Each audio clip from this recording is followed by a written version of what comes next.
Breaking news చూస్తున్నాం. ఐబొమ్మ, బప్పం వంటి వెబ్సైట్లు బ్లాక్ అయిన మూవీ రూల్స్ మాత్రం పోలీసులకు సవాల్గా మారింది. ఈ వెబ్సైట్ తన తీరు మార్చుకోకుండా శుక్రవారం విడుదలైన కొత్త సినిమాలు ఒక్క రోజులోనే అప్లోడ్ చేసింది. ఈ ప్రింట్లు థియేటర్లలో, కెమెరాలలో రహస్యంగా రికార్డు చేసినవిగా గుర్తించారు. ఇప్పటికే ఐబొమ్మ రవిని అరెస్టు చేసి పైరసీ మూలాలపై పోలీసులు లోతుగా విచారణ చేస్తున్నప్పటికీ ఈ వెబ్సైట్ పైరసీని యథేచ్ఛగా కొనసాగించడం కలకలం రేపుతోంది. పైరసీని అరికట్టడం సినీ రంగానికి పెను సవాల్గా నిలుస్తోంది.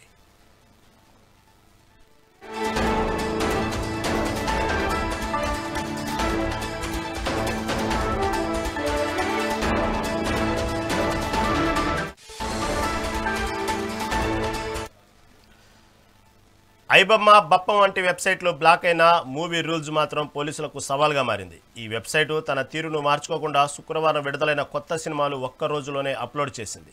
ఈ ప్రింట్లు థియేటర్లలో, కెమెరాలలో రహస్యంగా రికార్డు చేసినవిగా గుర్తించారు. దీని గురించి మరింత సమాచారం మా ఫిల్మ్ కరెస్పాండెంట్ రాణి అందిస్తారు. రాణి, చెప్పండి. ఒక పక్క ఐబొమ్మకు సంబంధించిన రవి అరెస్టు జరిగింది, ఒక పక్క ఐబొమ్మ, బప్పం వంటి వెబ్సైట్లు కూడా బ్లాక్ చేశారు. అయినా మూవీ రూల్స్లో మాత్రం పోలీసులు సవాల్గా మారినట్టు అర్థమవుతోంది. ఈ వెబ్సైట్ తన తీరు మార్చుకుంటూ శుక్రవారం విడుదలైన కొత్త సినిమాలు ఒక్క రోజులోనే మళ్ళీ అప్లోడ్ అయ్యి మళ్ళీ ప్రింట్తో అన్ని ఫోన్లలో వచ్చేసినాయి. దీని గురించి తాజా అప్డేట్ ఏంటి?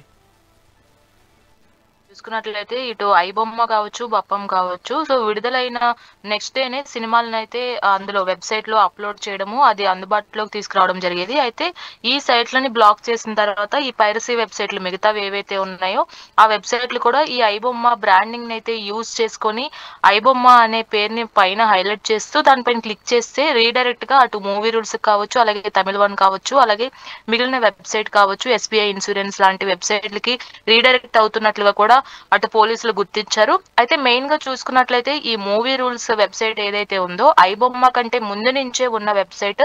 అందులో కెమెరా ప్రింట్లు కావచ్చు, అలాగే థియేటర్ ప్రింట్లు కావచ్చు ఎక్కువగా లభ్యమయ్యాయి. మూవీ రూల్స్ దగ్గర నుంచి కంటెంటే మిగతా పైరసీ వెబ్సైట్లు కూడా కొనుగోలు చేసి దాన్ని ఎడిట్ చేసి హెచ్డి ప్రింట్ తో అప్లోడ్ చేసేవి అన్నట్లుగా కూడా ఐబొమ్మ రవి ఒక్కనొక టైంలో స్టేట్మెంట్ ఇచ్చినట్లుగా కూడా ఈ విచారణ టైంలో తేలింది. అయితే ఎందుకు అసలు మూవీ రూల్స్ వాళ్ళని ఎందుకు కట్టడి చేయలేకపోతున్నారు, మూవీ రూల్స్ కి అసలు ఎవరు ఆపరేటర్ గా ఉన్నారు, వాళ్ళ వెనకాల వ్యవస్థాపకులు ఎవరున్నారు అనే దానిపైన కూడా పోలీసులు ఇప్పుడు సవాలుగా తీసుకున్నారని చెప్పాలి. ఎందుకంటే ఇప్పుడు ఐబొమ్మ రవి విషయానికి వస్తే పోలీసులకి సవాల్ విసిరాడు కాబట్టి దమ్ముంటే పట్టుకోండి అన్న నేపథ్యంలో పోలీసులకి ఎక్కడో ఈగో హట్ అయింది కాబట్టి అతన్ని చాకచక్యంగా పట్టుకున్నారు అని కొంతమంది వాదన వినిపిస్తుంటే మూవీ రూల్స్ అసలు ఎందుకు ఆపలేకపోతున్నారు, మూవీ రూల్స్ కి ఏమైనా సినిమా ఇండస్ట్రీకి సంబంధించిన వాళ్ళకి ఏమన్నా సపోర్ట్ ఉందా అనే కోణంలో కూడా పోలీసులు విచారిస్తున్నారు. అయితే మూవీ రూల్స్ కి మనం చూసుకున్నట్లయితే నిన్న శుక్రవారం రిలీజ్ అయిన సినిమాలు ఏవైతే ఉన్నాయో పాంచ్ మినార్ కావచ్చు, 12 రైల్వే స్టేషన్ కావచ్చు, అలాగే ప్రేమంటే కావచ్చు, రాజు వెడ్స్ రాంబాయ్ కావచ్చు,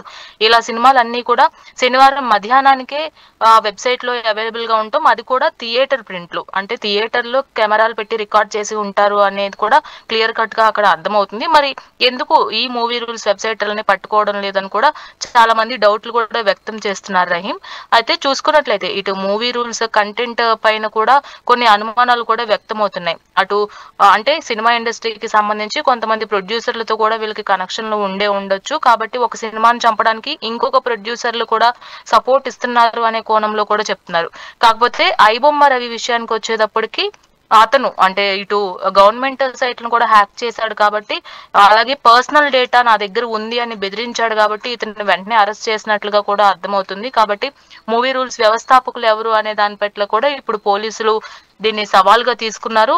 ఆ మూవీ రూల్స్ వెబ్సైట్ కూడా క్లోజ్ చేసే ప్రయత్నంలో అతను ఎవరు ఉన్నారు అనే కోణంలో కూడా వాళ్ళు ఇంకా ఇన్వెస్టిగేషన్ అనేది ముమ్మరం చేస్తున్నట్లుగా తెలుస్తుంది రాహీం.